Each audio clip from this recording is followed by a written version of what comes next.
주식수를 4만 주로 기재했습니다. 왜 그렇게 기재를 합니까? 네?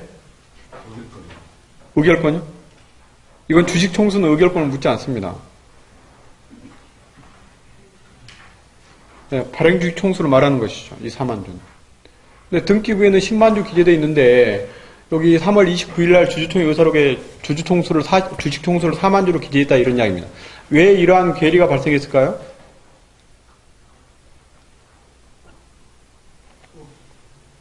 소각이요? 소각했으면 등기부에도 4만 주로 기재되어 있겠죠.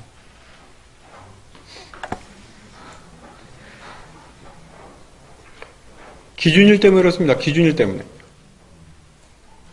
그러니까 여기 나와 있는 이 4만 주는 매달 며칠 날 주주명부입니까? 12월 31일 날 주주명부입니다. 2013년도 12월 31일 주주명부라는 겁니다. 그러니까 2013년도 1월 1일부터 2013년도 3월 29일 사이에 뭐가 있었다는 겁니까? 주식 발행이 있었다는 겁니다. 주식 발행은 정기주총이 끝날 때까지 할 수 없다 이런 건 없습니다. 1월 달에 증자가 있을 수 있죠. 증자가 일어나가지고 주식이 몇 주가 늘어났다고요? 6만 주가 늘어났죠. 6만 주가 늘어났지만 정기주총에서 의결권을 행사할 사람은 누구라고요? 회사의 보통 정관에는 주총에서 의결권을 행사할, 정기주총에서 의결권을 행사할 사람들은 정관에 보통 12월 30일 날 주주명부에 기재된 자라고 규정하고 있기 때문에 그런 괴리가 생길 수 있다 이런 이야기입니다.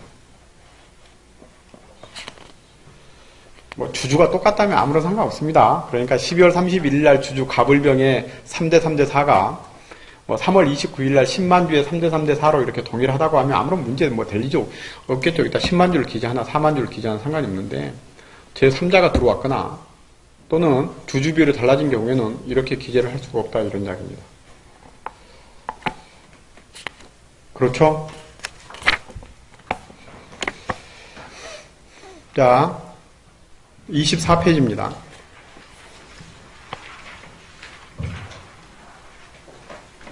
거기에 그 서초 주식회사 바로 위에를 보시면 이렇게 되어 있습니다. 위 의사의 경과 요령과 결과를 명확히 하기 위해서 이 의사록을 작성하고 출석한 대표이사 및 임원, 주주가 기명 날인 또는 서명한다 이렇게 되어 있습니다. 법률의 규정에 따르게 되면 주총 의사록에 기명 날인할 사람은 누굽니까? 의장, 또요? 2, 3. 그 사람 의무가 있는 사람들, 의무가 있는 사람. 그러면 의무가 있지 않는 여기 나와 있는 다른 감사 또는 주주요. 이 사람들은 기명 날인 또는 서명할 수 있습니까? 없습니까? 여기에다 이렇게 감사 또는 주주 이렇게 해서 기재할 수 있습니까? 없습니까?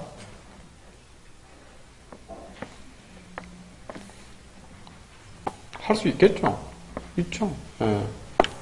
하지 말라는 말이 없으니까요.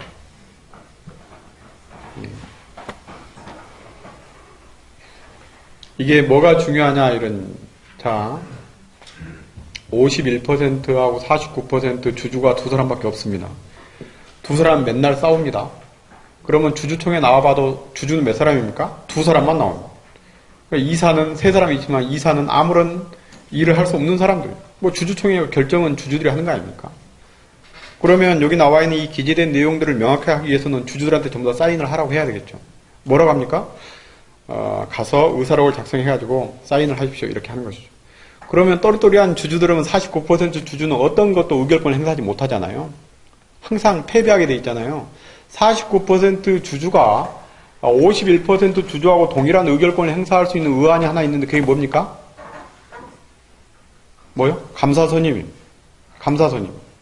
그걸 제외하고는 모든 의결권은 전부 다 패하게 돼 있잖아요.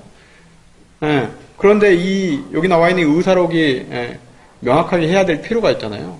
이런 경우에 여기 나와 있는 이 주주한테 기재를 하라고 하는 것이죠. 그럼 그 주주가 주주가 의사록에 기명 날인하는 의무가 어디가 있느냐 이렇게 하게 되면 기명 날인을 못 시키겠지만 그렇게 알고 있는 주주들은 없다는 겁니다. 전부 다 시키는 것이죠. 다 기재를 시킨다.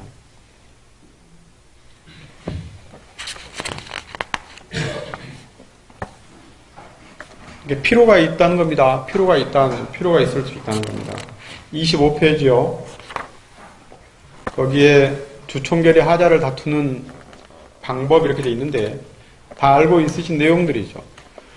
저희가 처리하는 업무 중에서 이 세 개의 소 중에서 결국에는 결의 무효 또는 결의 부존재의 소가 제기될 경우는 거의 존재하지 않습니다. 모든 소들은 전부 다 결의 취소의 소에 해당되게 됩니다. 대부분의 문제되는 것은 소집 통지, 하자가 있는 것이죠. 기간을 준수하지 못했다 또는 소집 통지된 목적 자체가 적정하게 기재되지 못했다 이런 경우들이죠. 의결 정족수가 문제될 여지는 거의 없습니다. 그런데 이제 52%, 53% 이런 사람들이 의결을 하게 되는데 그러한 내용들을 무시하고 절차를 무시하고 진행했을 때 이러한 결의 취소의 문제가 발생하게 된다는 것이죠. 결의 무효 또는 부존재 이러한 소들이 제기되는 경우는 어떤 경우들이냐면 이제 포스닥 회사의 주주들이 바뀌는 경우입니다. 임원들이. 그러니까 주주 아닌 사람들이 주주 명부를 위조해가지고 의사록을 작성해서 임원들을 전부 다 변경시키는 것이죠. 실제로 저희도 이런 경우를 봤습니다. 그러니까 주주가 아닌 사람들이 주주 명부를 위조해서 결국에는 임원들을 전부 다 변경시키는 것이죠. 이런 경우에는 여기 나와 있는 이러한 결의의 무효 또는 부존재 확인의 소의 문제가 되겠죠. 이제 나중에 이제 여러분들이 이 주주총회 의사록 그러니까 주총 결의와 관련해서 가장 이제 좀 불편한 것은 뭐냐면 이사해임입니다. 이사해임건요. 대표이사의 해임건은 보통은 이사회가 존재하는 경우에는 이사회에서 하기 때문에 뭐 특별히 문제될 여지는 없습니다. 그런데 이사의 해임건은 실제로 법률적으로 문제가 많이 되는 것이죠. 그래서 해임을 하려면 절차가 몇 가지가 있죠. 첫 번째는 주주총회를 적법하게 소집해야 되는데 보통 그 절차를 잘 지키지 못하는 경우가 많고요. 절차를 지킨다 할지라도 결의를 하게 되는 경우에는 그 결의를 하려면 67% 이상이 찬성을 해야 되잖아요. 그렇죠? 해임을 하려면 3분의 2가 찬성을 해야 되잖아요. 100%가 나온다고 했었을 때. 근데 이제 그렇게 나오게 되면 공증을 해야 되잖아요. 그 다음에 등기를 하면 공증을 해야 되는데 공증사무실에서는 이 공증을 잘 해주지 않습니다. 67% 또는 70%의 찬성된 주주들의 위임을 받아가지고는 의사록 공증을 잘 해주지 않는다고. 뭐 공증을 했다고 합시다. 공증을 해가지고 등기를 신청하는 경우에 등기소에서도 이러한 등기들은 빨리 하지 않습니다. 다른 등기들이 보통 한 이틀 정도에 끝나게 된다면 이런 등기들 한 5일 만에 끝내는 것이죠. 결국에는 당사자들 다툴 수 있는 기간을 그 안에서 두는 것이죠. 그러나 이러한 의사록, 그 다음에 공증, 그 다음에 등기 이런 문제가 있기 때문에 이런 문제는 가급적 개입을 하지 않는 게 좋습니다. 저는 실은 이런 것에 한 2번 정도 개입을 해본 적이 있습니다. 변호사 사무실까지 쫓아온 적도 있습니다. 상대편 변호사가. 그래서 등기를 신청했는데 그 등기를 취하해달라는 것이죠. 취하를 하라는 것이죠. 난 취하를 못한다 그랬더니 결국에는 접수도 신청도 위임을 받았기 때문에 취하도 위임을 할 수 있으니까 해달라는 거죠. 그래서 나 위임장에 기재된 내용에 보면 취하나 할 수 있는 것은 기재되어 있지 않다. 난 못한다 이렇게. 그러면 다투게 되는 것이죠. 서로. 또 상대편이 한 며칠 있으면 또 다시 대표이사를 전부 다 바꿉니다. 왜냐하면 자기들 주주명부에 의해 가지고 또 하게 되니까. 그렇게 해서 한 2-3번 가게 되면 이제 등기소에서 한 번씩 오라고 하죠. 그렇죠?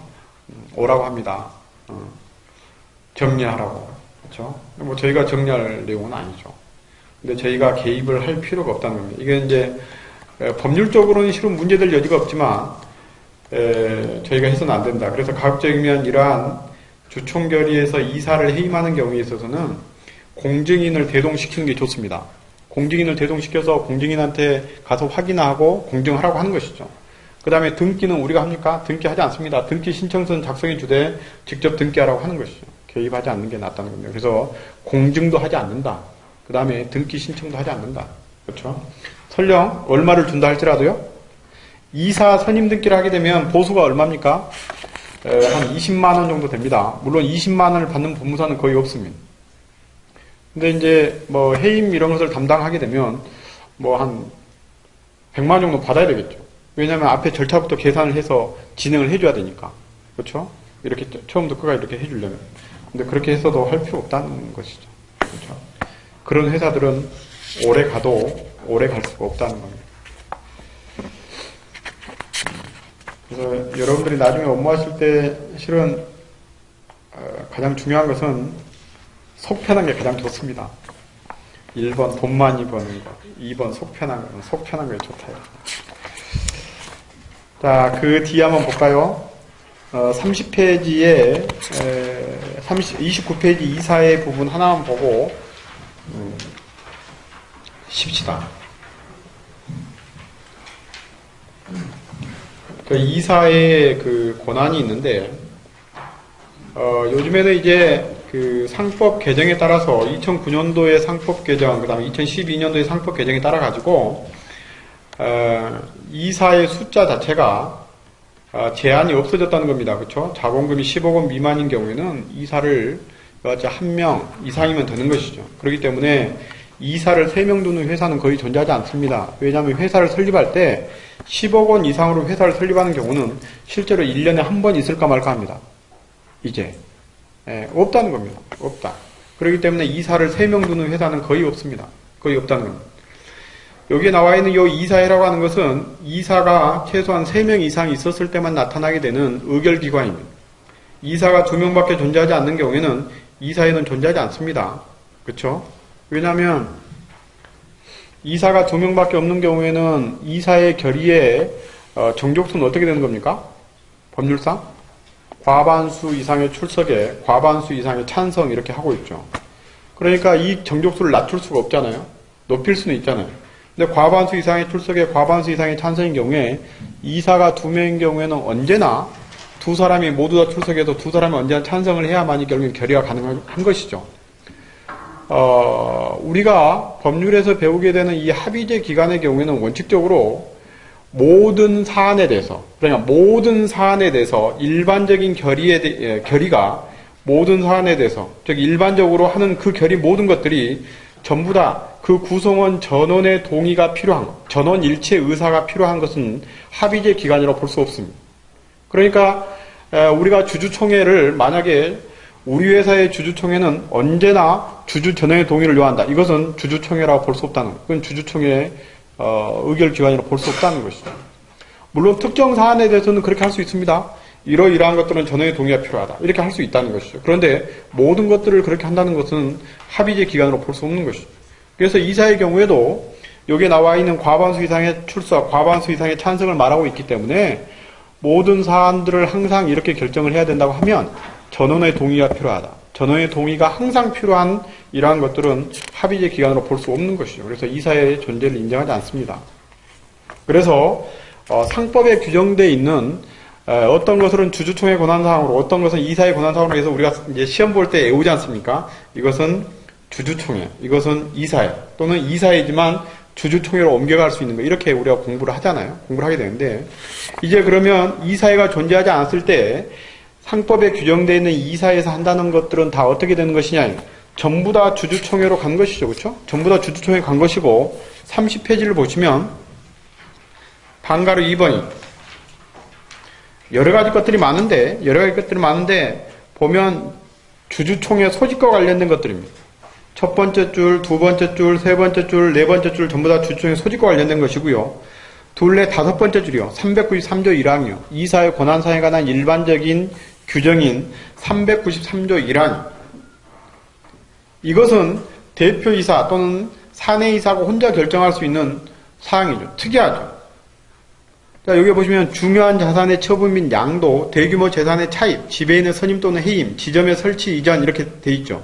그래서 실제로 저희 상업등기와 관련해가지고 이사의 결의를 거치지 아니하고 대표이사 혼자 또는 사내이사 혼자서 결정할 수 있는 등기사항은 뭐냐면 지배인, 지점, 그 다음에 본점의 관내 이전 요 세 가지가 등기사항들입니다. 이 등기사항들 중에서 대표이사 혼자서 할 수 있는 결의사항이 이런 것이라는 겁니다. 이걸 제외하고 나머지 이사의 결의가 있어야만이 등기가 될 수 있었던 사항들은 모두 다 주총 결의사항으로 전부 다 갔다는 것이죠. 그러니까 그런 것들은 전부 다 주주총회 의사록으로 작성을 해서 공증을 해야 되는 것이다. 이런 이야기입니다. 거기에 30페이지에 3번에 보시면 그 374조의 영업양도하고 393조의 중요한 자산의 처분 및 양도가 있죠. 그렇죠? 이것은 저희들 실무에서 중요하게 나타나게 됩니다. 393조에 나와 있는 중요한 자산의 처분 및 양도하고 374조에 나와 있는 주주총회 특별결의를 요하는 영업양도가 있는데 실제로 저희가 이것을 실제에서 구분해 내기는 쉽지 않습니다. 물론 법률에서는 영업양도와 중요한 자산의 처분의 양도에 있어서는 첫 번째 기준은 기능적 재산, 유기적인 기능적 재산이 일체적으로 넘어가는 것이냐. 즉 인적 재산, 물적 재산, 인적 재산이 이렇게 한꺼번에 넘어가느냐 여부에 따라 가지고 이건 영업양도다 이렇게 보고잖아요. 그렇죠? 두 번째는 인적 설비가 넘어가지 않는다 할지라도 그 중요한 자산을 처분했는데 그 중요한 자산이 결국에는 그 회사의 존속의 기초가 되는 경우, 즉 그 중요한 자산을 처분함으로 말미암아서 회사가 존폐 위기에 빠지게 되는 경우에는 이것은 영업양도라 이렇게 보는 것이 판례가 삼고 있는 기준이잖아요. 근데 실제 실무에서 저희들이 이것을 갖다가 영업양도나 중요한 자산의 처분이냐 이걸 구분하기는 어렵다는 겁니다. 왜냐하면 저희가 그 회사의 재무 상태를 보고 있는 것도 아니고 그 회사를 관리해 온 게 아니기 때문에. 그러면 어떤 때 도대체 이러한 것들이 저희에게 필요한 것이냐 이러니까 저희가 다른 회사의 부동산 또는 설비 등을 살 때입니다. 저희가 만약에 저희가 부동산을 갖다가 100억에 어떤 다른 회사가 저희한테 부동산을 100억에 판다 이런 이야기입니다. 그쪽 입장에서 처분하는 것이잖아요. 100억의 부동산을 처분하게 되는데 100억은 되게 큰 재산이잖아요. 큰 재산이. 이랬을 때 이러한 처분을 할 때 저희가 등기를 할 때 의사록은 첨부하지 않습니다. 부동산 등기를 할 때 의사록은 첨부하지 않죠. 그렇지만 의사록을 첨부하지 않지만 저희는 상대편한테 요구를 해야 되겠죠. 왜냐하면 가지고 있어야 되니까. 이랬을 때 그러면 주총 의사록을 받아야 되는 것이냐 아니면 이사의 의사록을 받아야 되는 것이냐 이런 이야기입니다. 두 개 다 받아야 됩니다. 두 개 다. 그러나 회사의 상태를 보면 어느 정도는 이게 이사의 결의사항인지 주총 결의사항인지 알 수 있다는 겁니다. 예.